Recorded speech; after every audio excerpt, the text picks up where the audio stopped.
اعوذ باللہ من الشیطان الرجیم بسم اللہ الرحمن الرحیم وَوَهَبْنَا لَهُ اسحاق وَيَعْقُوب۔ اب وہ گلدستہ شروع ہو رہا ہے، اور ہم نے اسے عطا فرمایا اسحاق جیسا بیٹا، یعقوب جیسا پوتا، کلن ہدینا، سب کو ہم نے ہدایت دی، وَنُوحًا ہدینا من قبل، اور نوح کو ہم نے ہدایت دی تھی ان سے بھی پہلے، وَمِن ذُرِّيَّتِهِ، اور ان کی اولاد میں سے، حضرت ابراہیم کی اولاد میں سے، داؤد و سلیمان و ایوب و یوسف و موسیٰ و ہارون۔ کیسے کیسے عظیم نبی ہم نے اٹھائے، داؤد جیسا بادشاہ، سلیمان جیسا بادشاہ، ایوب اور یوسف اور موسیٰ اور ہارون۔ وَكَذَلِكَ نَجْزِي الْمُحْسِنِينَ، اسی طرح ہم بدلہ دیتے ہیں محسنین کو۔ یہ لوگ ظاہر بات ہے کہ ایمان کی اس بلند ترین منزل پر فائز تھے، جس کو ہم پڑھائیں سورہ مائدہ میں، ثُمَّ اتَّقَوْا وَأَحْسَنُوا وَاللَّهُ يُحِبُّ الْمُحْسِنِينَ۔ وَزَكَرِيَّا وَيَحْيَا وَعِیسیٰ وَإِلیاس، مزید برآں زکریا جیسے نبی، یحییٰ جیسے نبی، عیسیٰ علیہ السلام، وَإِلیاس کل من الصالحین، یہ سب کے سب نیک بختوں میں سے تھے۔ وَإِسماعیل وَالْیسع وَیونس وَلوطا، اور اسماعیل اور الیسع اور یونس اور لوط، وَکُلًّا فَضَّلْنَا عَلَى الْعَالَمِینَ، سب کو ہم نے تمام جہان والوں پر فضیلت دی۔ وَمِنْ آبائِهِمْ، اور ان کے آباء و اجداد میں سے بھی، وَذُرِّيَّاتِهِمْ، اور ان کی نسلوں میں سے بھی، وَإِخْوَانِهِمْ، اور ان کے بھائیوں میں سے بھی، وَاجْتَبَيْنَاهُمْ، ہم نے ان کو چن لیا، پسند کر لیا، سلیکٹ کر لیا، وَهَدَيْنَاهُمْ إِلَىٰ صِرَاطٍ مُسْتَقِيمٍ، اور ہم نے ان کو ہدایت دی سیدھے راستے کی طرف۔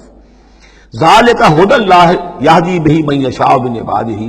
یہ اللہ کی وہ ہدایت ہے جس کی وہ ہدایت بخشتا ہے جس کو چاہتا ہے اپنے بندوں میں سے۔ وَلَوْ أَشْرَكُوا، اور اگر بالفرض وہ بھی شرک کرتے، لَحَبِطَ عَنْهُمْ مَا كَانُوا يَعْمَلُونَ،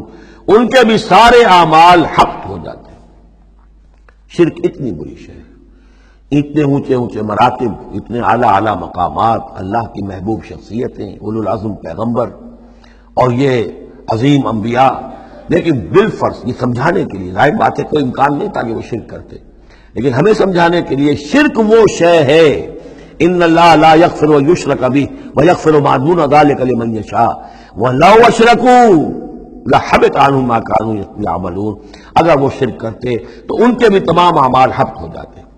اولئک الذین آتیناہم الکتاب والحکم والنبوۃ، یہ وہ لوگ ہیں جن کو ہم نے کتاب دی، اپنی حکمت اور شریعت سے نوازا، اور نبوت سے سرفراز فرمایا۔ وَإِن يَكْفُرْ بِهَا هَؤُلَاءِ، اور اگر کفران نعمت کریں یہ لوگ اس کی، یہ جو آیات اب اللہ تعالیٰ نے دی ہیں تمہیں اے محمد صلی اللہ علیہ وسلم، اگر یہ لوگ ان آیات کی اب ناشکری کر رہے ہیں، کفران نعمت کر رہے ہیں، اگر وہ ان سے فائدہ نہیں اٹھا رہے، ان کی روشنی سے اپنے دلوں کو منور نہیں کر رہے،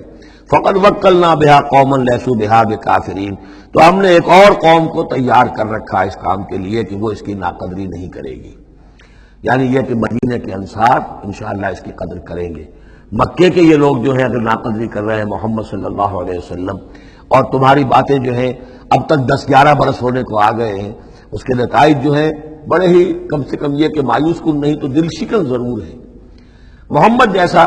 مبلغ اور رسول اور داعی اور مربی اور مزکی اور معلم، اور 10-12 برس کی جد و جہد میں بمشکل 150 پونے 200 آدمی،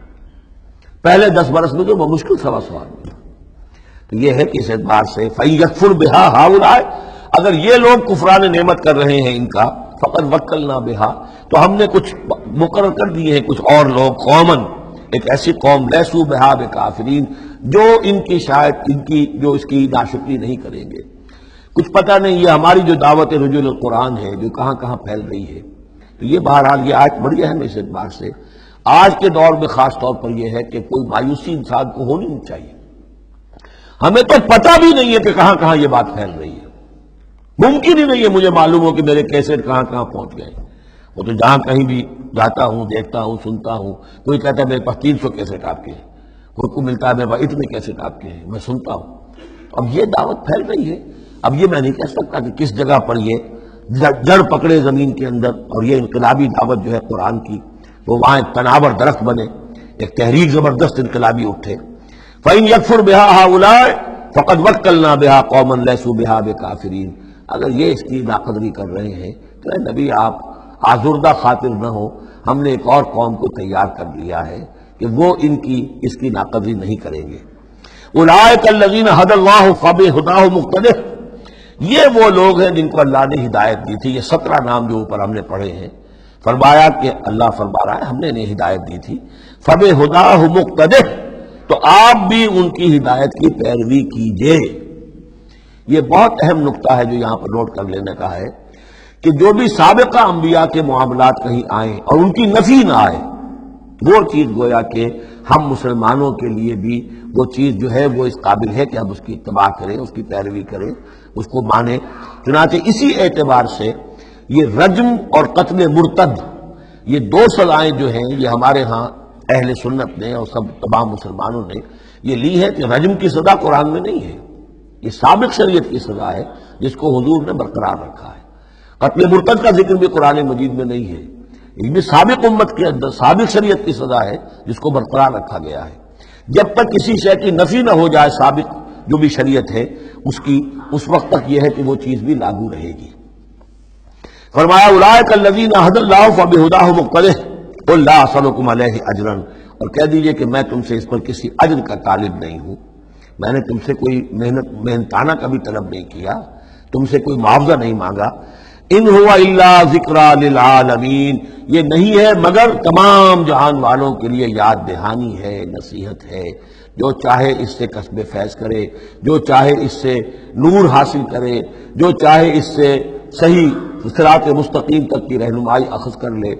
یہ تو اللہ تعالیٰ کی طرف سے ایک صدقہ جاریہ ہے. ان هو الا ذکریٰ للعالمین، یاد دہانی اور نصیحت ہے تمام جہان والوں کے لیے. صدق اللہ العظیم.